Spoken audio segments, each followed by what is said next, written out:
በስመ አብ ወወልድ ወመንፈስ ቅዱስ አሐዱ አምላክ አሜን። ኤልያስ ዘከማነ ሰው ውእቱ። ኤልያስ እንደኛ ሰው ነበረ።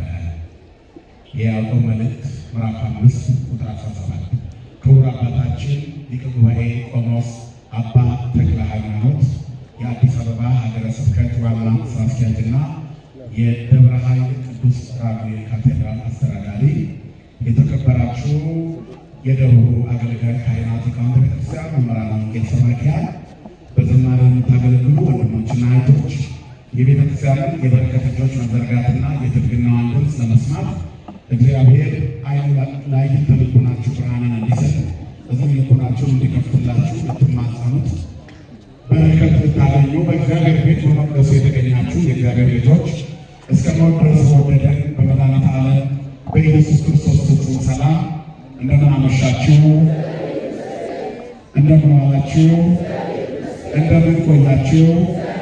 ለባህሪው ሽረት ለመንግስቱ መንፈት የሌለበት የዘመን ዘመናት ባለቤት የጨለማችን ብርሃን የሞታችን ትንሣኤና የትንሣኤያችን በኩር ከሞት ወደ ሕይወት ከርኩሰት ወደ ቅድስና ያሸጋገረን የደከመ ጉልበታችን በፍቅሩ ያደሰልን ዘወትር የሚራራልን አባት ድካማችንን አይቶ የሚረዳ ስራታችንን የሚፈታ ስብራታችንን የሚጠግን ፍቅሩ ከእናት ልጅ በላይ ውድ የሆነ መድኃኒተ ዓለም ኢየሱስ ክርስቶስ ስም ለዘላለም የተመሰገነ ይሁን። ለዓለማት ሁሉ የተስፋ ምንጭና የድኅነት ማስገኛ የሆነች እግዚአብሔርን የምናይባት የሕይወት መስታወታችን ስለ አምላክ የምንነጋገርባት ሰማያዊ ቋንቋችን እግዚአብሔርን የምናይባት መስታወታችን የእድሜያችን ማፍረትና ቀመር የምሕረትና ትዕግስት የፍጥረት ሁሉ እመቤት ቅድስተ ቅዱሳን ንጽሕተ ንጹሐን ሰዓሊተ ምሕረት አጽራረ ሰማዕት እናታችን ድንግል ማርያም ስለ አማላጅነቷ ስለ እናትነቷ ስሟ ለዘላለም የተመሰገነ ይሁን። መላእክት፣ ቅዱሳን፣ ጻድቃን፣ ሰማዕታት ሁሉ እንደየክብራቸውና እንደየሞገሳቸው ክብርና ምስጋና ይድረሳቸው።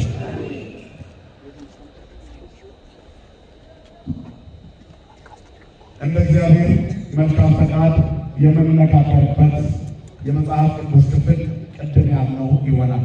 ለአጭር ደቂቃ ኤልያስ እንደ እኛ ሰው ነው፣ ስንታመን የሚታመን ስንራብ የሚራብ ወዘከመ ነሐምም ይሐምም። ኤልያስ ዘከማነ ሰው ውእቱ። እኛ እንደምንታመን የሚታመን፣ እኛ እንደምንራብ የመራብ ባህሪ ጠባይ ያለው፣ እኛ እንደሚገጥሙ ልዩ ልዩ ፈተናዎች በፈተናዎች ሊያልፍ የታደለ እንደኛ ሰው ነው ኤልያስ። ነገር ግን ተፈጥሮን አዘዘ። በመጽሐፍ ቅዱስ ውስጥ በብሉይ ኪዳን ለብሕትውና፣ ለድንግልና፣ ለምንኩስና ሕይወት መሰረት የጣለ የብሉይ ኪዳን አባት ተብሎ የሚጠራ ነው ኤልያስ። በምድር ላይ በኖረበት ዘመን ውስጥ በርካታ የሕይወቱ ተዋረዶችን አስተናግዷል። ክርስትና በውጣ ውረዶች ማለት እንጂ አልጋ በአልጋ አይደለም። ብዙዎቻችን ሃይማኖትን የምንረዳበት መንገድ አልጋ በአልጋና ምቾት አደረገን። ከምድር ትርፍና ኪሳራችን ጋር ያነጻጸርነው ተአምር መስራት አይደለም፣ ተአምር ሳናይ እናልፋለን። ክርስትና ግን የሚመጡትን ተግዳሮቶች ተጋፍጦ ማለት ነው ማሸነፍ ነው ብለን ካመንን ግን ከተፈጥሮ ሕግ በላይ መስራት እንችላለን። ክርስትና ከተፈጥሮ ሕግ በላይ መሆን ነው። ሃይማኖት ሲኖር ሰው ከተፈጥሮ ሕግ በላይ ይሆናል። በምድር ላይ ሰው ምናልባት አንድ ሰዓት ወደ ሳይጠጣ ላይ ይናገር ይችላል። መሪዎችን ፓርላማ ላይ ታያቸዋላችሁ። ሃይላንዱ በየደቂቃው ሲቀየርላቸው፣ ብርጭቆች በየደቂቃው ሲሞላላቸው ታያላችሁ። ምክንያቱም ንግግር እያደረጉ በሄዱ ቁጥር ጉሮሯቸውን በየደቂቃው ማራስ አለባቸው። ሃይማኖት ውስጥ ግን እንደዚህ አይደለም። ማታ 2 ሰዓት ተጀምሮ የገባ ኃይል እስከ 9 ሰዓት ቅዳሴ እስከሚያልቅ አይወጣም። አድሮ ውሎ እስከዛ ውሃ አይጠጣም፣ ምግብ አይቀምስም። ግን ድምፁ አይዘጋም። ሲዘምሩ ነው ያድራል። ከማን ጋር ስለሆነ ሰው ነው። የካህን እንደኛ ሰው ነው፣ ግን አይበላም፣ አይጠጣም። አንድ የሀገር መሪ ወይም ፖለቲከኛ ወይም የሆነ የፓናል ውይይት የሚመራ ሰው ሃይላንዶች በየደቂቃው ይቀያየርለታል። የዓለም ጠረጴዛና የቤተ ክርስቲያኒቷ ቶሎስ ይለያያሉ። የሚለያዩት በቅርጻቸው ሳይሆን በመንፈሳዊ ሕልውናቸውና በአገልግሎታቸው ጭምር ነው። ሰው እዚህ ግቢ ውስጥ ሲገባ ይቀየራል የምንለው ለዚህ ነው። እኛ በውጭ ሕይወታቸው ውስጥ የተለያዩ ነገሮች የሚያጋጥሙን እንሆን ይሆናል። ነገር ግን እግዚአብሔር ቤት ስንመጣ እኛ ሌሎች ነን። ምኖች ነን ወገኖቼ? ምኖች ነን? እኛ ሌሎች ነን። ክርስቲያን ከተፈጥሮ በላይ ነው። ከዓለም ይለያል። እንደ ዓለም አይደለም። በዓለም ሀሳብ የምንኖር በዓለም ሕግ የምንመላለስ አይደለንም። የማን ስለሆነ? የእግዚአብሔር ስለሆነ ዛሬ ልደቱ የምናከብርለት ሰው ዓለም ውስጥ ሆኖ ከዓለም የተለየ ሰው ነው። በብሉይ ኪዳን ዘመን በቅድስናው በንጽሕናው የሚወዳደርለት የለም። በዘመነ ነቢይ እንደ ኤልያስ፣ በዘመነ ክርስቶስ እንደ መጥምቀ መለኮት ቅዱስ ዮሐንስ፣ በዘመነ ሊቃውንት እንደ ዮሐንስ አፈወርቅ የምድራውያን ነገሥታት ሲቆሙ እሳት የሆነውን እግዚአብሔር ቃል በድፍረት የተናገረ ማንም የለም። የድፍረት የጥራት ተምሳሌቶች ናቸው። ይሄ ኤልያስ ነው ዛሬ የከበረው። ክብርና ምስጋና ለአምላካችን ይሁን። እግዚአብሔር ከእግዚአብሔር ጋር መኖር ምን መምሰል እንደሆነ ምን መሆን እንደሆነ ያሳየን አባት ነው። ግን እንደኛ ሰው ነው አለ ያዕቆብ። ያዕቆብ ይህንን ቃል የተናገረበት ድርሳን ስለ ጻድቅ ሰው ጸሎት ነው። ስለምን ጸሎት ነው? ስለ ጻድቅ ሰው ጸሎት። ጻድቅ ማን ነው? ጻድቅ ማን ነው? መንገዱ እንደ ንጋት ብርሃን የሚሆን ማለት ነው። የንጋት ብርሃን ገና እየወጣ ያለ ብርሃን ነው። ሙሉ ቀን እየተጨመረ ይበራል እንጂ አይቀንስም። የጽድቅ ሕይወት የማታ ፀሐይ አይደለም፣ የጠዋት ፀሐይ ነው። የጻድቃን መንገዳቸው እንደ ንጋት ብርሃን ነው። ክርስትና ስትጀምሩ የንጋት ብርሃን ከበግ ጋር የተቀላቀለ ነው።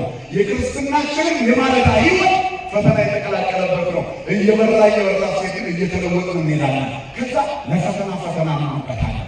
ለችግር ችግር እንሆንበታለን። ለችግር ፈጣሪው ሰይጣን ችግር እንሆንበታለን። ሰውን እንዳያስብ ችግር እንሆንበታለን። እንቅፋት እንዳይሆን ችግር እንሆንበታለን። እኛ እየበቃን እየተቀደሰን ስንሄድ ችግር እንሆንበታለን። ጻድቁ አባታችን አቡነ ተክለ ሃይማኖት ታላቁ አባት ኢትዮጵያዊ ሐዲስ ሐዋርያ በሕይወታቸው መለዳ ፈተና ነበረባቸው። አጋንንት ይፈትኗቸው ነበር። ጠንቋዮች ዙሪያቸውን ከበው እሳቸውን ለማጥፋት ይመጡ ነበር። ያንን ሁሉ ግን በቅድስና በቃታቸው እየረቱ ሄዱ፣ አሸነፉ። ቅድስናቸው በንጋት ብርሃን ይህን ዓለም ካለፉ በኋላ ዛሬ ሰይጣንን ፈተና ሆነውበታል። በስማቸው ጋኔን እየለፈለፈ ይለቃል። ክብርና ምስጋና ለአምላካችን ይሁን። ግን ሰው ነበሩ። ፊታቸውን ወደ እግዚአብሔር ሲያዙ ተቀየሩ። ተዘከሩ መባላትክሙ ዘነገርኩሙ ቃለ እግዚአብሔር። የእግዚአብሔር ቃል የነገሯችሁ አባቶቻችሁ መምህራን መሰሏቸው። የኑሯቸውን ፍሬ እየተመለከታችሁ በእምነት እነሱን መሰሉ አባቶቻችሁን። ግን እንደናንተ ሰው ነበሩ። ስለዚህ እናንተም እንደነሱ አሁን ሰው ናችሁ። ሙሉ ቀን እየተጨመረ በሚነጋ የንጋት ብርሃን ጸሎታችሁ የማይሰማ የሆነ ኃይላችሁ ደካማ የሆነ ሰብዕናችሁ ይወገድና ትለወጣላችሁ። ሞትን የሚፈራ ሰው ሞትን የሚያስደነግጥ ይሆናል። ማንም ሲይዘው እግዚአብሔር ሲይዝ። ስለዚህ አከ ይስማኖት ወይደንግጥ ወቀላያት ይሰጠቃ ወከይሲ ይቀየር ይላል። ስምህን ሰምቶ ሞት ይደንግጥ፣ ቀላያት ይሰጠቅ፣ አለማመን ይላል። ቅናት ጠቅናያት መርዝ ያላቸው ወገኖች ይበተናል። ሰይጣን ከነመርዙ ይበተናል። በማን ስም ወገኖች? በእግዚአብሔር። ትንሹ ዳዊት በእጆቹ ጠጠር ይዞ ወደ ግዙፉ ጎልያድ በማን ስም እመጣብሃለሁ? በእግዚአብሔር ስም። የሕይወትን ውጣ ውረድ በእግዚአብሔር ስም ከሄዳችሁበት ታሸንፉታላችሁ፣ ታልፉታላችሁ። ፈተና ለማለት በማን ስም መንቀሳቀስ ያስፈልጋል? በእግዚአብሔር ስም። በእግዚአብሔር ስም የምንሄደው ጉዞ ፈተናዎችን እየገላለጥን እንሄዳለን። ምክንያቱም እግዚአብሔር ኃያል ነው፣ ቃሉ ታላቅ ነው። በረሃ የሆነ ሕይወታችንን ያረሳል፣ ጫካዎችን ይገላለጣል ይላል እኮ የእግዚአብሔር ቃል። መዝሙረኛው ዳዊት መዝሙር 28 ላይ ቃለ እግዚአብሔር ያለቀልቆ ለገዳም ይላል። የእግዚአብሔር ቃል ምድረ በዳውን ያናውጣል። የኔና የእናንተ ፍሬ የጎደለው ሕይወት፣ አሉባልታ የበዛበት ሕይወት፣ ፈተና የበዛበት ማንነት ጫካ ይባላል፣ በረሃ ይባላል።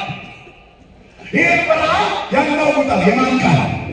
የእግዚአብሔር ቃል። ቃለ እግዚአብሔር ያለቀልቆ ለገዳም ወያለቀልቆ እግዚአብሔር ለሀቅለ ቃዴስ ይላል። የቃዴስን ምድረ በዳ ያናውጣል እግዚአብሔር ቃል። ወይ ቀስናላ ጫካዎችን ይገላለጣል። ወበዘውሳ ሁሉ ይጽፋል። ያፈለው ራእየናል። ዋላዎችን ያጠነክራቸዋል። ዋልያ ምንድን ነው? ወደ ውሃ ምንጭ የሚናፍቅ እንስሳ ነፍሴ ወደ ሕያው አምላክ ተጠማች ዋለ ወደ ዋኖች እንደሚናፍቅ ያጠነክራቸዋል። ወደ ምንጭ እንዲወጡ የኔና የእናንተም ሰውነት ከማይደርቀው የሕይወት ምንጭ እንድንጠጣ ያፈጥነናል። የማን ቃል?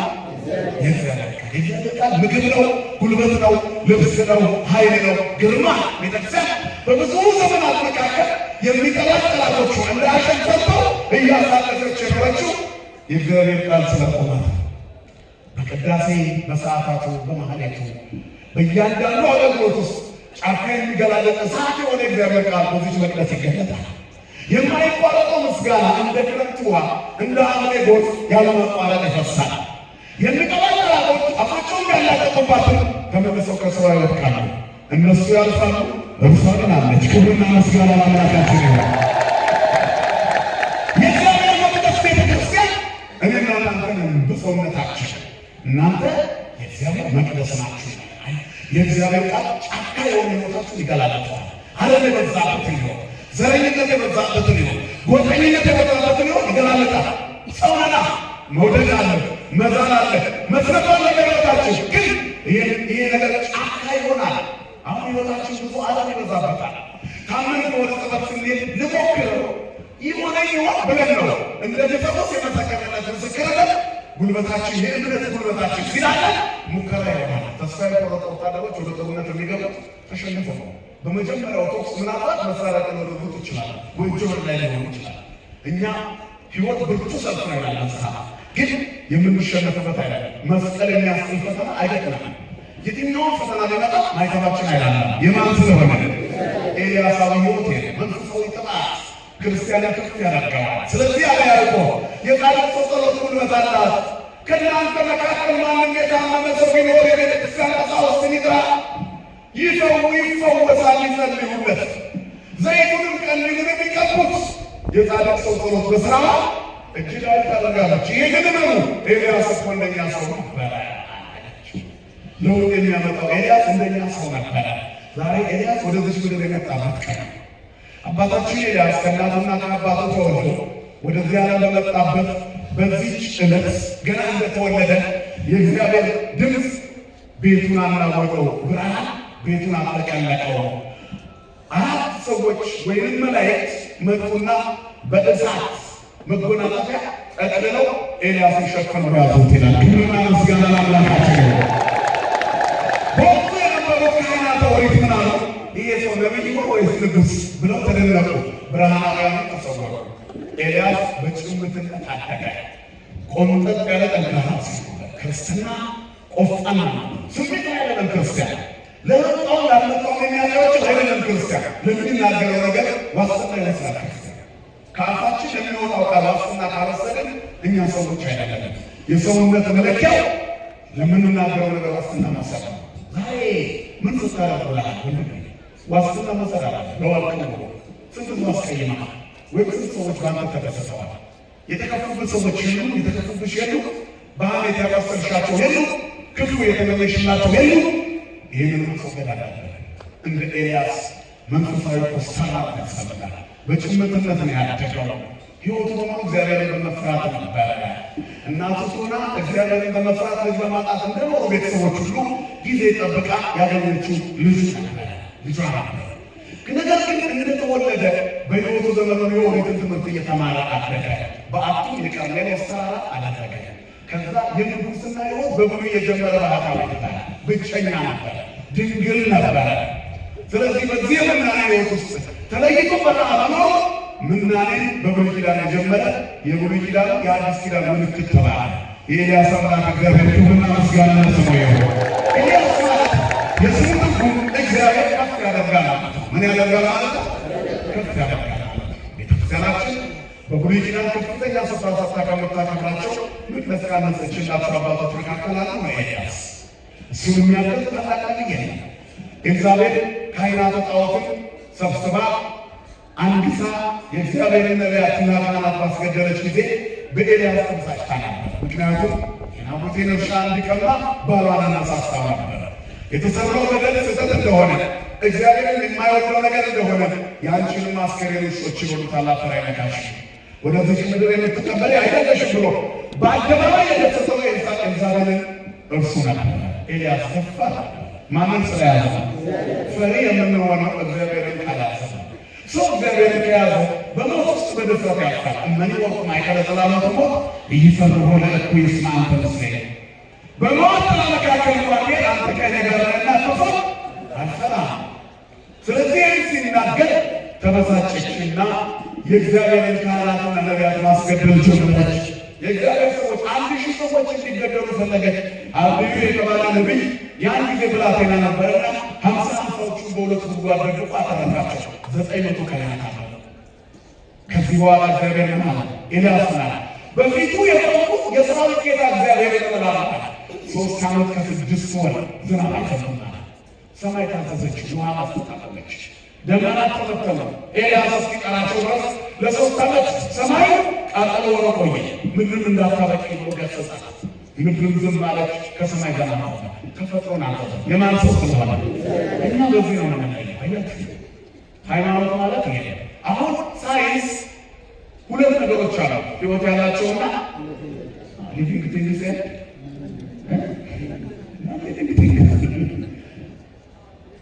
አያችሁ ሳይንስ ለሁለት ይለየዋል። መሬት ህይወት አለው፣ ድንጋይ ነገር በሳይንስ የለውም አይደል? ተክሎችን አላቸው አይደል? ተመልከቱ እንግዲህ ተራራ ህይወት አለው የለውም አይደል? በእግዚአብሔር ግን አለው የለውም? እግዚአብሔር ፍጥረታት ሁሉ ጆሮ አላቸው ለእግዚአብሔር። ውሃ ህይወት የለውም ግን ህይወት ይሰጣል። ለፋፋ ያለቃና በሳይንስ ግን ውሃ ውስጥ ያሉት ነገሮች ለሰው ኖሮ ያስፈልጋሉ ይላል። እግዚአብሔር ውሃን እንደ ግድግዳ አቁሞታል። እስራኤልን ያሻገረ ክብርና ምስጋና ለስሙ ይሁን። ያንን ውሃ በአዲስ ኪዳን ተራምዶበታል። አላታ ማን ይችላል? ሁሉም ነገር ለሰው የማይቻል ለማን ይቻላል? ለእኛ ይሄን ማድረግ ስልጣን ተሰጥቶናል። ያላችሁ በምድር ያሰራችሁ በሰማይ የታሰረ ይሆናል ብሎ ለካህናት ስልጣን ሰጣችሁ። አሁን አንዳንዴ የካህናትን ግዝት እንደ ቀልድ የሚያልፉ ሰዎች አሉ። ሃይማኖትን በልካቸው ያሰሩ ካህናትን ሲገዙት በጥንቃቄ የካህናት ግዝትን የሰማይ መስኮት ይዘጋባቸዋል። ግዝቱ ስርዓት ቤተክርስቲያንና ከቤተክርስቲያን አንጻር ከሃይማኖት አንጻር ከሆነ ግልጽ ማለምና መድኃኒዓለም በፀሐይ ቅጥቅጥ ያድርግላችሁ። በተረፈ ታዛላችሁ። ኤልያስ እንደኛ ሰው ነበረ፣ ግን ተፈጥሮን አዘዘ። ከተፈጥሮ በላይ ዋናው ሃይማኖት የቅዱሳን አባቶቻችን ሕይወት ይሄ ነው። እኛም ቅዱሳን የምናከብረው ተፈጥሮን ማዘዝ ስለሚችሉ ከተፈጥሮ ሕግ በላይ ምድር ላይ ስለኖሩ ከሞት በኋላ ባለው ሕይወታቸው ፍጹም ሕያዋን እንደሆኑ ስለምናምን ነው። ኤልያስ ከተሻገረ ከሄደ በኋላ ደብረ ታቦር ተራራ ላይ ከሙሴ ጋር መጥቶ ከክርስቶስ ጋር ሲነጋገር ይታያል። ሞቶ ምስለ ጻድቃን ሕይወቱ ሞቱ። ቅዱሳን ከሞቱ ከተሰወሩ በኋላ ከእኛ ጋር አሉ። ማን ስለሆነ የነሱ እግዚአብሔር ስለሆነ ሃይማኖት ከፍታ ናቸው። ኤልያስ ሰው ነበር ብቻ ግን የሰራው ስራ ታላላቅ ታላላቅ ያደረገ ሰው ነው። በነገሥታት ፊት በእውነት የተናገረ ሰው ነው። ክርስትና እውነት ነው። ኤልያስ እንዳደረገው አድርጉት፣ የአባቶቻችሁን መንገድ ተከተሉ፣ የኑሯቸውን ፍሬ እየተመለከታችሁ በእምነት መሰሏቸው። ዛሬ ልደቱ የሆነ ሰው ከእናንተ መሃል ስንት ሻማ ያቃጥላል? ስንት ኪሎ ኬክ ያስጋግራል? ስንት ፊኛ ያስተዋል? ስንት ጥሩ ይሄ ምንድን ነው የሚበተኑ ወሮች ስንት ልጅ ይገዛል? ምን ያህል ዓለማ ያፈሳል? ለልደት እየፈሰሰ ያለውን ገንዘብ ታዩታላችሁ። ኤልያስ እንዲህ አይደረግለትም። በእኛ ቤተክርስቲያን ታቦቱ ይወጣና በስሙ የታነጸው መቅደስ ፊት ታቦቱ ሕጉ ወጥቶ እኛንም ባለ አዲስ ልደት ያደርገናል። ስሙ ለዘላለም የተመሰገነ ይሁን። ክርስትና ለሌሎች መኖር ለራስ ደስታ መፈታታት ላይሆን ይችላል። ከልክ ባለፈ ጎዳና ሮጠ ግን ኤልያስ ልደታን አስታወሰው። በክርስትና ሃይማኖት ልደታችንን የሚያከብርልን የሰራዊት ጌታ እግዚአብሔር ነው። ዘኪያስ ወዘኪያስ ተወቅፎ ለተሰማዋል። እናንተን የሚቀበላችሁ እኔን ይቀበላል፣ እናንተን የሚያከብር እኔን ያከብራል። አንዳንድ ሰዎች ጌታን ተቀበሉ ይሆናል። እኛ እኮ ጌታ ምን ነው የምንቀበለው? ዛሬ ኤልያስን ስናከብረው ኤልያስን ስንቀበለው ነቢያችን አማላጃችን የአምላካችን ባለሟል ስለን ስናከብረው ማንን እየተቀበልን ነው? ጌታን እየተቀበልን አይደለም እንዴ? ክርስቶስን መቀበል ማለት ይሄ ነው። ጌታ ኢየሱስ ክርስቶስን ተቀበሉት ሲባል ዝም ብሎ ተቀብያለሁ ብሎ ማወለም አይደለም። አንደበት ማለት አይደለም። ቅዱሳንን መቀበል ጌታን መቀበል ነው። ክርስቶስን ተቀበሉት ሲሏችሁ አዎ ለመቀበላችን መለያው ተክለ ሃይማኖትን አባቴ ገብረ መንፈስ ቅዱስን አባቴ ክርስቶስን እናቴ ቅድስት አርሴማን እናቴ ብዬ ስቀበል ክርስቶስን ጌታ የሚለውን ያከበራቸው አመልከዋለሁ፣ እርሱን አከብራለሁ። ቅዱሳን ያከበራላ ከተመሰገነ ይሁን። ሃይማኖት እንደዚህ ነው። የሚጠይቋችሁ እንዲመልሱላቸው እናንተን የሚቀበል እኔ ይቀበላል ያለ በራሱ ጌታ ነው። ጌታ መቀበል ማለት ቅዱሳን መቀበል ነው። ትክክለኛ ክርስቶስን የተቀበለች ሃይማኖት ኦርቶዶክሳዊ ተዋሕዶ የኛ ሃይማኖት ነው። ደስ ይላችሁ። የዚች ሃይማኖት ክርስቶስ ወዘኪያዬ ተወቅፎ ለዘፈነማ እናንተን የሚቀበል እኔ ደግሞ ሲቀበል አባቴን ይቀበላል። ወደ ሰማይ ለመሄድ መንገዱን አያችሁ። በሩን የምናገኘው በቅዱሳን በኩል ነው። ብቻውን የምናገኘው ክርስቶስ የቀነነ እረኞቹ እየዘመሩ መልአኩ መጥቶ ምን ያላቸው ትልቅ ዜና ነግራቸዋለሁ። ደስ የሚል ሕፃን ተወልዶ በግርግም ተኝቶ ታገኙታላችሁ። ከማን ጋር ነገሩ? ከማን ጋር? ከእናቱ ጋር ሲሄዱ ሕፃንና እናቱን አዩ። ያ ብቻ አይደለም፣ ሶሎሜና አረጋዊ ጻድቅ ዮሴፍን አዩ። አያችሁ፣ ወደ ትክክለኛዋ ቤተ ክርስቲያን ስትመጡ ክርስቶስን የምናገኘው ከእናቱ ጋር ነው። የትኛውም ቤተ መቅደስ ስትገቡ ክርስቶስን የምናገኘው መንበሩ ላይ የምናገኘው የእመቤታችንን ምስለ ፍቁር ነው። ሁል ጊዜ ቤተ ክርስቲያን ቤተልሔም ናት፣ የእንጀራ ቤት። ለተራበው ዓለም እንጀራ ላይ የተወለደ መድኃኒት ክርስቶስ እንጀራውን የሰጣቸው ሰዎች ድንግል ማርያም ይዘን ከጉልላቱ ጀምሮ መስቀልና መሶበ ወርቅ እያየን ወደ ውስጥ እናትና ልጁን እናገኛለን። ከማን ጋራ? ከኤልያስ ጋራ፣ ከተክለ ሃይማኖት ጋራ፣ ከቅዱስ ጴጥሮስ ጋር፣ ከቅዱስ ጳውሎስ ጋራ፣ በእርግጥ ደግሞ ከእናቱ ጋር እናገኘዋለን። ክብርና ምስጋና ለስሙ ይሁን። ስለዚህ የክርስትና ሃይማኖት ቀላል አይደለም። ሃይማኖት አሁን እኛ እንደምንኖረው ቀላል አይደለም። ሰዎች ደግሞ እንደሚነግሩንም አክብደው እንደሚነግሩን ፍርሃት አይደለም። የኤልያስን መንገድ ከተከተል እኛም ቅዱሳን እንሆናለን። ኩኑ ቅዱሳን እስመ አነ ቅዱስ፣ እኔ ቅዱስ እንደው እናንተ ቅዱሳን ያለ ራሱ እግዚአብሔር ነው። ጴጥሮስ ይደግመዋል። እናንተ ቅዱሳን ነው እንደተባለ የሰማይ አባታችሁን መንገድ ተከተሉ። የሰማይ አባታችን ምን አለ? ሐዋርያትን ተቀበሉ ላይ ትቀበላላችሁ። ዘተወቅፈ ጻድቅ በስመ ጻድቅ አስወ ጻድቅ ይነስ ወዘተወቅፈ ነቢየ በስመ ነቢይ አስወ ነቢይ ይነስ። ጻድቅን በጻድቅ ስም የሚቀበል የጻድቁ ዋጋ ያገኛል። ነቢይን በነቢዩ ስም የሚቀበል የነቢዩ ዋጋ ያገኛል። ማንም በደቀ መዛሙርቴ ስም ቀዝቃዛ ዋጋ ያጠጣል። ስለ ተክልዬ ሲባል ዋጋ ያጠጣል። ስለ ነቢዩ ኤልያስ ሲባል ዋጋ ቢሰጥ ገነት ይገባል። በላይ የሰው ገባ ሲባል ተረፍ የሚመስላቸው ሰዎች አሉ። የማቴዎስ ወንጌል ምዕራፍ 10 ቁጥር 40 ላይ ሂዱና አዩ። በመብርሃን ሲባል ውሃ ሰጠ፣ ኃጢአቱ ተሰረየለት። ለምን ታሪኩን እንደተሰራው መጽሐፍ ላይ ተጽፏል። ስለዚህ ጌታን በመፈክር አንቀበለው፣ በትክክለኛው መስመር ግን እንቀበላለን። ቅዱሳን መላእክትን ስንቀበል የጌታ ባለሟሎች ነን አይደለም? ሐዋርያትን ስንቀበል የእግዚአብሔር ባለሟሎች ነን። እመቤታችንን ስንቀበል የእግዚአብሔር እናት ነን። ዛሬ እንደኛ ሰው ነበር ሰማይ ላይ ቆሞ የተባለውን ኤልያስ ስንቀበል የእግዚአብሔር አገልጋይ ነብይ እግዚአብሔር ያለ ቀርሜሎስ ተራራ ላይ ቆሞ እግዚአብሔር ያለ ሰማይ የከፈተ እሳት ያፈነነ መቅሰፍት የጣለ በዚያው ልክ ደግሞ ለእግዚአብሔር የቀና 40 ቀን ሙሉ ያለ ምግብ የኖረ የእግዚአብሔር ነብይ ነው። ግን እንደኛ ሰው ነው ይቻላል። እንደ ኤልያስ መንፈሳዊ ሰብዕና ስንገነባ የቅዱሳንን አማላጅነት ስንማጸን እኛም ያለ ምግብ እንኖራለን። ማን ከኛ ጋር ካለ? ሃይማኖት ማለት ይሄ ነው። ኤልያስ እንደኛ ነበረ ብሎ ቀለል ያደረገልን ያዕቆብ የኤልያስን ተጋድሎ ለመቀነስ አይደለም። ከታገሉ ከለፉ የሚያድግ መንፈስ ቅዱስ አለ። በእናንተ የሚሰራ እግዚአብሔር ታላቅ ነው። ክርስትና በአንድ ቀን ለመወጥ አይደለም። ሌላ መድረክ ስትሄዱ አዳራሽ ውስጥ ከተንዘፈዘፋችሁ መንፈስ ቅዱስ ሞላባችሁ ይባላል። እዚህ ቤት የሚያንዘፈዝፈው ይለቃል እንጂ በመንዘፍዘፍ የሚሞላ መንፈስ ቅዱስ የለንም። እኛ አንዘፍዝፈን የምናስለቅቅ ቀን ያለንን ክብርና ምስጋና ለአምላካችን ይሁን። መንፈስ እያንቀጠቀጠ አይሞላም። የመንፈስ ቅዱስ መሞላት ሌሎችን በመፈወስ ይገለጣል። ኤልያስ በመንፈስ እግዚአብሔር የተመራ የብሉይ ኪዳን ታላቅ ነቢይ ነበር። ሞትን ሳያይ እንዲሰወር የአዲስ ኪዳኑን በረከት የአዲስ ኪዳኑን ብርሃን በታቦት ተራራ ላይ እንዲያይ ያደረገው ኤልያስ ተፈጥሮን ስላላዘነ። በክርስትና ከተፈጥሮ ሕግ በላይ ነው። ተፈጥሮ ሁሉ ከእግዚአብሔር ጋር ነው።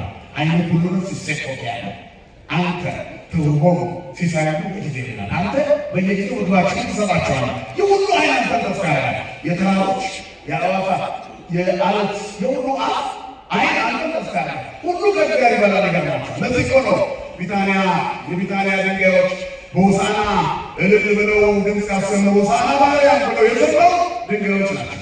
የሰው ልብ ድንጋይ ሆኖ ሲጠነክር ድንጋዮች ለብሰው ለእግዚአብሔር ዘመሩ። ተመልከቱ አማናዊ ፀሐይ ክርስቶስ ከሰማየ ሰማያት ለትውልዱ በቤተልሔም በራ በእኩለ ሌሊት የተወለደው ፀሐይ ኢየሩሳሌምን ሲያጥለቀልቃት የጨለማው አበጋዝ ያነሳሳቸው አይሁድ በእኩለ ቀን ሲሰቅሉ ሌሊት የወጣው ፀሐይ ቀን ጨለማ የሚለው አማናዊ ፀሐይ ሲያይ ያችኛዋ ፀሐይ ናች አልከባ አላሳየኝ ፀሐይ ጸና ወወርህኒ ደመቀ ወከዋክብት ወድቁ ፍጡነ አባይ ተዘጋጅ ከመንገድ ላይ ወጣና ለዛለሰው ብርሃንን ላለበሳችሁ ለእግዚአብሔር ክብሩን ይገቡለት ዘንድ ሰዎች ሲገፉት እነሱ ብርሃናቸውን ከፈሉ። አንሰጥ የአምላካችንን ዕቃ አናሳየን። ጨረቃ ደለበሰች፣ ፀሐይን ጨለመች፣ ከዋክብት ረገፉ፣ መቃብራት ተከፈቱ። 6 ሰዓት እስከ 9 ሰዓት ድቅድቅ ጨለማ ሆነ። እሰለጥናለሁ ያለው ሰይጣን ሕዝቦቹን ይዞ ተረገጠ። የእኛ አምላክ ግን በመስቀል ላይ ተምሮ እኛን አከበረ። ክብርና ምስጋና ለስሙ ይሁን። ስለዚህ ተፈጥሮ ጆሮ አለው ይሰማል ማለት ነው። ተው ስትሉት ይተዋል። መሬት ተከፈች ስትባል ትከፈታለች። አባታችን ኢያሱ በገባዖን ፀሐይ አትሂጂ ቁሚ አላት። ሰማችሁ፣ እኛንም ትሰማናለች። ዝናብ ቸገረን ብለን እግዚኦ የምንለው በሃይማኖት ውስጥ ስላለን ፀሐዩ ሲለበልበን እግዚኦ ስንል ድምፃችን ይሰማል። እግዚአብሔርን ፀሐይ ያንሳ ከዚያ ቁሚ ይላታል። ፀሐይ ትቆማለች። ተመለሽ ይላታል። ድምቀነ ይጋለዳታል። ዝናብ ይዘንባል። ምድሪቱን ያለሳታል። እግዚአብሔር በኢትዮጵያ ላይ ያለውን እሳት ያጥፋል። ስለዚህ እኛ የምንኖረው በራሳችን ብቻ አይደለም፣ በቅዱሳን በረከት ጭምር ነው። የጻድቅ ሰው ጸሎት በስራዋ ኃይል ታደርጋለች። ኤልያስ ሰው ነበረ፣ ግን ከሰውነት በላይ የሆነ ተግባር የሚሰራ ክርስትና መንፈስ ነው። እናንተ የራሳችሁ አይደላችሁ። በሚሞት ስጋችሁ ላይ ኃጢአት አይነስ። ኤልያሳዊ ሰብዕና ይኑራችሁ። የዛሬው ኤልያስ ይሄ ክብሩ ሞትን እስከማያይ ድረስ እንዲሰወር ለእግዚአብሔር የቀና ሰው ነው። የታለኛ ጥናት የኤልያስ ልጆች የታለ? ኤልያስ በመጨረሻ የሕይወት ዘመኑ እግዚአብሔር እሱ ሊወስደው ሲነሳ ያስከተለው ነብይ ነበር። ኤልሳዕ ይባላል። 12 ማርበሬዎች ይዞ ያስተው ሰው መጎናጸፊያውን ጣል ሲያደርበት ማርያም ጨርቅን ሳይት ይወጣል። እኛ ዛሬ እግዚአብሔር እንዲባረክ የምንፈልገው በቁሳቁስ ጋር ነው። እግዚአብሔር ግን ቁሳቁስ የሚያስጥል ነው። አያችሁ፣ አሁን የምንመካበት ነገር ጥቅም ነው። ምድርን አይታችኋታል። በልጅነታችን አምጣ ሲነሞዳችን አፈጠነ። ብዙዎቻችን ተርበን እናያለን። የጣፈጠው መች ባገኘሁት እንላለን። ለፍጠን ጥረን ግረን ሀብት ጥሪት ካፈራን በኋላ ልንበላ ስንል ወገባችን ይያዛል። ሐኪም ጋር ስንሄድ በልጅነታችን የተመኘነውን እንዳትበሉት ይለናል። ኮሌስትሮል የሚባል ነገር አለው፣ ዩሪክ አሲድ የሚባል ነገር አድርጌ በበላው በሬዛት መዛቻ አለ። ሕፃኑን ቡና ሲፈላ ስኳር ካልቃም እንላለን። ካደግን በኋላ መጀመሪያ ኩንታል ገዝቼ የምበላው ብለን የማለበት ጊዜ ይባላል።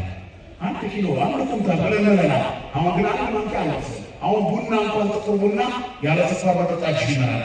ሰው ምድር ላይ ለመኖር የሚከፍለውን መስዋዕትነት ሰማይ ለመግባት ቢከፍለው ሁሉ መልአክ ሆነ ነበር።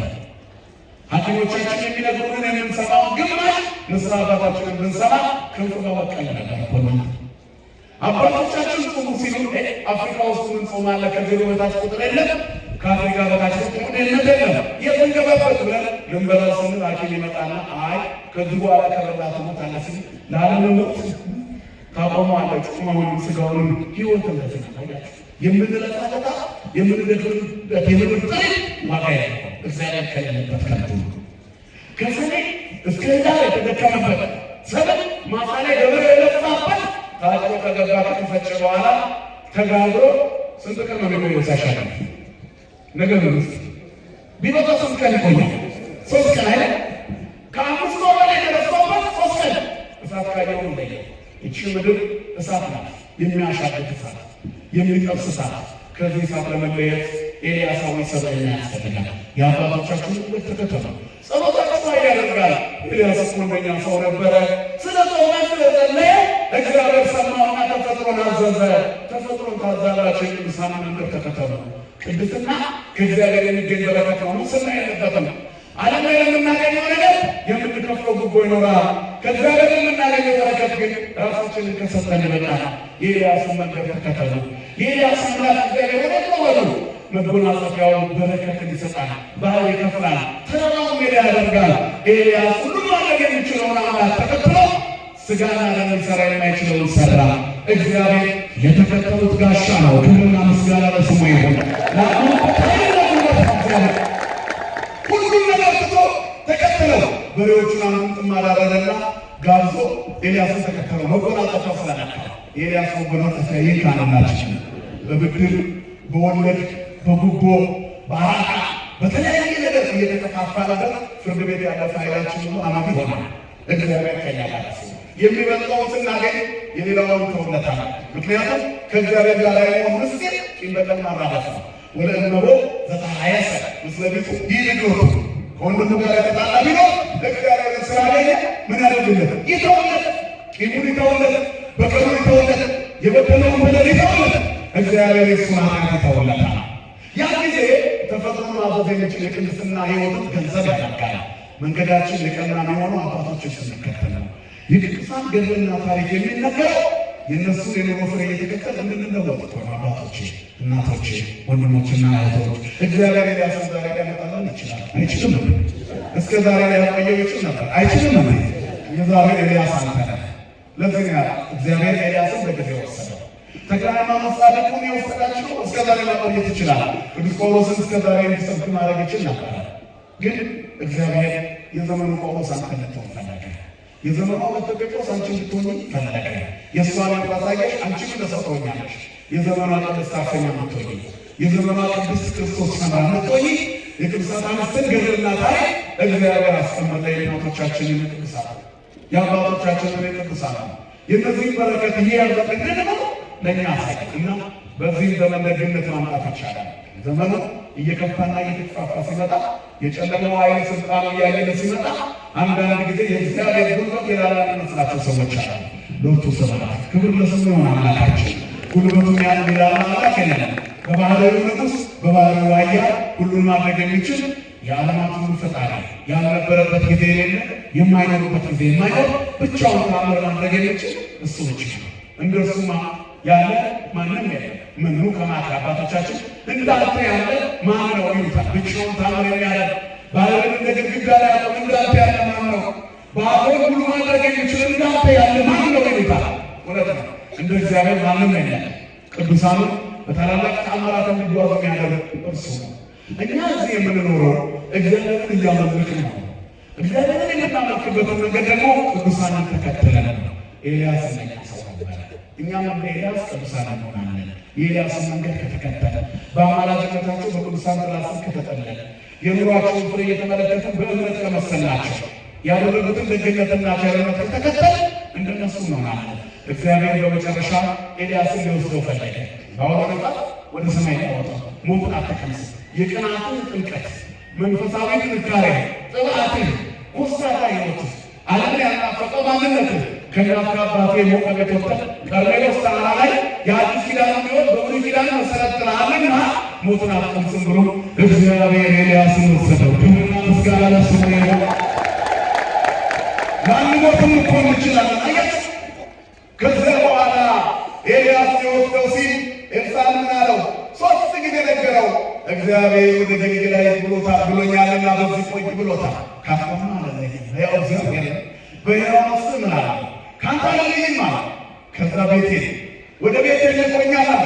ካንተ አልለይም አለ።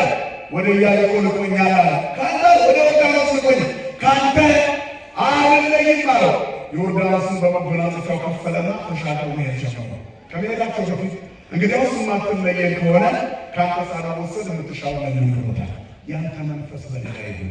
ስለ ቁሳቁስ 12 ጥማድ በሬት እየነበረው በዛ ዘመን ትልቅ ኢንቨስትመንት አስቡት። በ12 ጥማድ ላይ ማለት በዛን ጊዜ ምናልባት ትልቅ ልማታዊ ባለሀብት ወይም አረንጓዴ ግብር ከፋይ እንደምትሉት አይነት ነገር ነው። በዛ ዘመን 12 ጥማድ በሬ ሜዳውን ወጥቶ የሚያርስ ባላባት ነው። ሀብት አልፈለግም።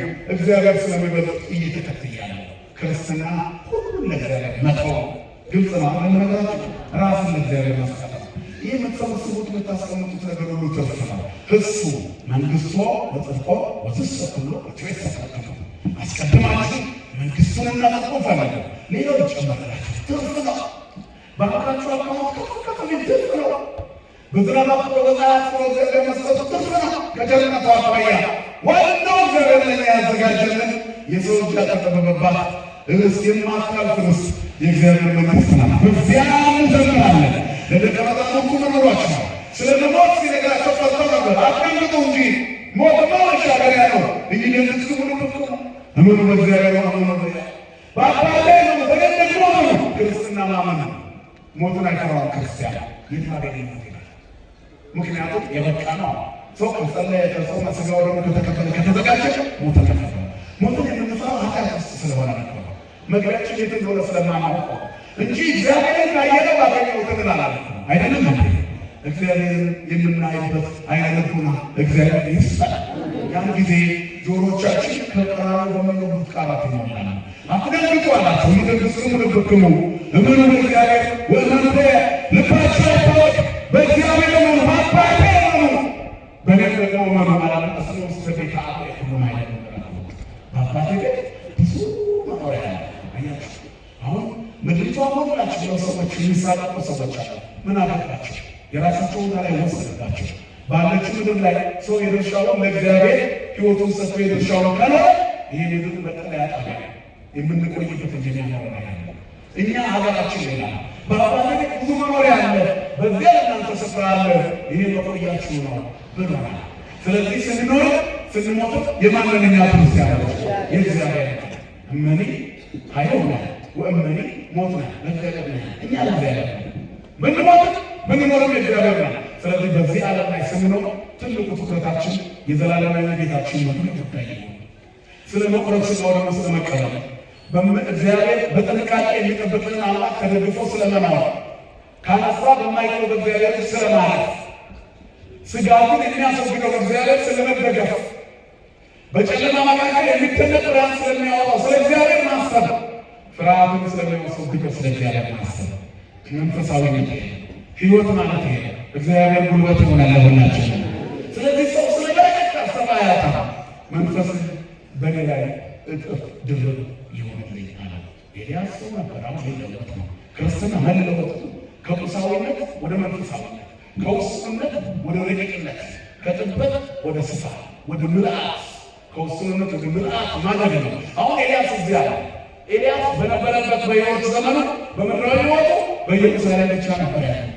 አሁን ግን ኤልያስ ካረገ በኋላ በዚህ ያለ በመካከላችን ነብዩ ጌትሰ አሁን በዚህ ያለ በመካከላችን አቡነ ተክለ ሃይማኖት አሁን አለ በመካከላችን ገብረ መንፈስ ቅዱስ አሁን አለ በመካከላችን። በፊት ግን ውስን በሆነ አካል ምድሪቱን በእግራቸው እየረገጡ ነበር የሚባረኩት። ሞት ያረቃል፣ ሞት ያሰፋል እንጂ አያጠብም፣ ሞት ይሞላል እንጂ አያጠብም። ሞት ጉድለት የሚሆነው ይህንን ዓለም እየተለማመጡ ላላቸው ሰዎች ሞታቸው ላይቀር ዓለምን እየተለማመጡ ዝሙቱን፣ መዳራቱን፣ አመጎጣወቱ፣ ክፋቱንና ተቀበለው ገንዘብ አድርገው ለሚሞቱ ሰዎች እንደጠበቡ ኖረው እንደጠበቡ ያልፋሉ። እኛ ግን እንዲህ አይደለንም። ስንሞት እንሰፋለን፣ ስንሞት እንጠቃለን። በሞት ውስጥ ስናልፍ እግዚአብሔር ከእኛ ጋር አይሆናል። ወፍናዊ ይሁን ይለለው እግዚአብሔር የሞት መንገዶች እግዚአብሔር ናቸው። እግዚአብሔር በሞት መንገድ ላይ ይቆማል። በሕይወት እንቅስቃሴ በኖሮ መንገድ ውስጥ ያሰቡትን ያስባቸዋል። ኤልያስን ያሰበብናለ እኛንም እንዳይረሳ የኤልያስን መንገድ ተከተሉ። ኤልያስ ሰማይ ታዘዘለን፣ ፍጥረቱ ይታዘዝልናል። ከማን ጋር ስንሆን አይነቱን ነፍስ ሲፈካ የተባለለት ፍጥረት ሁሉ አንተን ተስፋ ያደርጋል። ፍጥረት ሁሉ ልክ ሰማያትን ስሚ ስላት ትሰማላች፣ ዝናብ ፍጭ ስላት ትሰጣላች፣ ሰማይ ተከፈች ስላት ትከፈታላች፣ ምድር ተከፍታ ለዳታንና አቤሮንን እንጣችኋላች፣ ምድሪቱ አጥቂ ስላት ታበቅላለች። እኛ ምድሪቱን እንድታበቅል እናደርጋለን። ጻድቁ መሬቱን ሲባረኩት ሳር ይበቅል ነበር ይላቸው። ኢያሱ በገባዖን ፀሐይ አጥሟል። ዮናስ በአሳ ወድ ውስጥ ጸልየዋል። በአሳ ወድ ውስጥ እግዚአብሔርን አመስግነዋል። ሰለስቱ ደቂቅ በእሳት መካከል ዘምረዋል። ነቢዩ ዳንኤል የተራበ አናብስት ሳይበላ በትንፋሹ እየጠገቡ አድረዋል። የእግዚአብሔር ስትሆን አውሬዎች አይበሉም። አዳም እኮ አራዊት ስም አውጣልኝ ብለውት ነበረ ከውድቀቱ በፊት። ከወደቀ በኋላ ነው አራዊት እሱ ላይ ከፍተውበት ሲያገኙት የሚያሳልፉት ይሆኑት። ሰው አሁን እንኳን የሚሰሙበት ከእግዚአብሔር ሰይጣን አለ።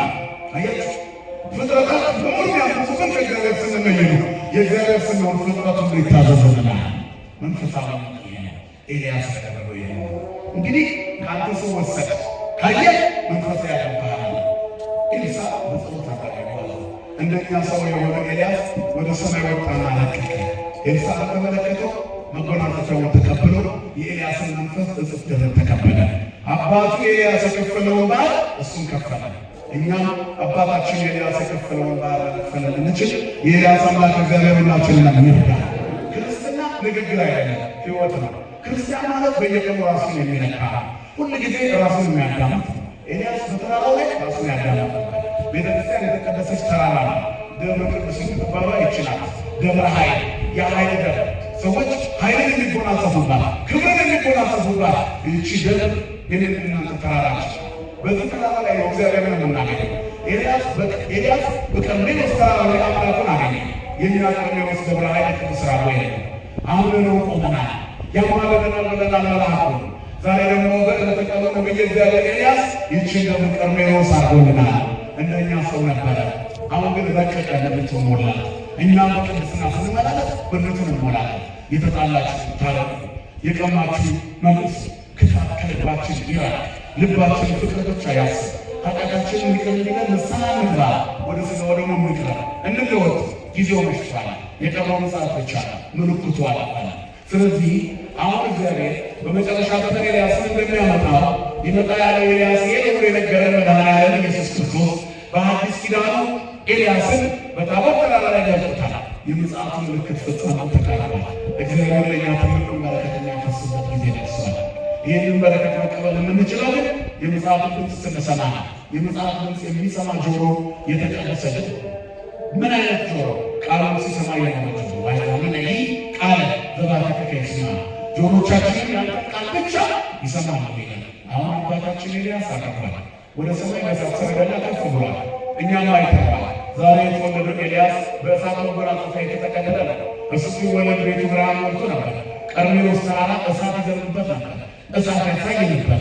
ተራራዎችን ሞልቶ ዝናብ ቢዘንብ ዝናብ ቢቆም የሚያደርግ የጸሎት ኃይል አለ። እኔና እናንተም የኤልያስ አምላክ እግዚአብሔር ካል ሁሉ ይሆናል።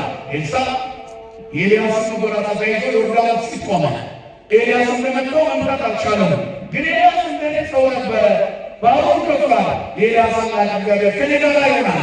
አይቴ ውእቱ አምላክ ኤልያስ የኤልያስ አምላክ እግዚአብሔር ወዴት ነው ብሎ በኤልያስ መጎናጸፊያ ባህሩን መታው። ባህሩ በሁለት ተከፈለለት። እስራኤል ከተሻገሩ ብቻውን ዮርዳኖስ በደረቅ ተሻገረ። አሁንም ይህን የመከራ ዘመን ለመሻገር የኤልያስ አምላክ እግዚአብሔር ወይ ከእኛ ጋር ሆን ብለን ልንማጸን ያስፈልጋል። እምነታችን ካላደገ ጥቅም የለውም። የሰናፍጭ ቅንጣት እምነት ካላችሁ ተራራ ይሰማችኋል። ተነስ ስትሉ ሰምቷችሁ ይሄዳል። ተነቀል ስትሉት ይነቀላል። ዛፉን ከዚህ ዛፍ ተቀል ስትሉ ተነቅሎ ይተከላል። እምነት ካላችሁ ምን ካላችሁ ትንሽ የሰናፍጭ ቅንጣት ያክልናል። ስለዚህ ክርስትና የቃል አቀማመጥ ሳይሆን የተግባር ተግባር ነው። የኤልያስን መንገድ መከተል ነው። ኤልያሳዊ ሕይወት ካላችሁ ሰማይ ትለምናላችሁ። የሰማይ መስኮት ቁልፍ እጃችሁ ላይ ይሆናል። እንደ ኤልያስ ሆኗል። ኤልያስ በይቅርታና በንጽህና የተሞላ መንፈሳዊ ቅናት ያለው የዚህ ዓለም ግፍ እንዳይነካው ተጠንቅቆ የኖረው መንፈሳዊ አባት ነበረ። እኔና እናንተም የኤልያስን መንገድ ተከትለን አባቶቻችን ይመስለን ንስሐ ገብተን ሥጋ ወደሙን ተቀበለን የመንግሥቱ ዜጎች እንድንሆን እሱ ባለቤቱ ይርዳን። ይቆየን። ስብሐት ለእግዚአብሔር።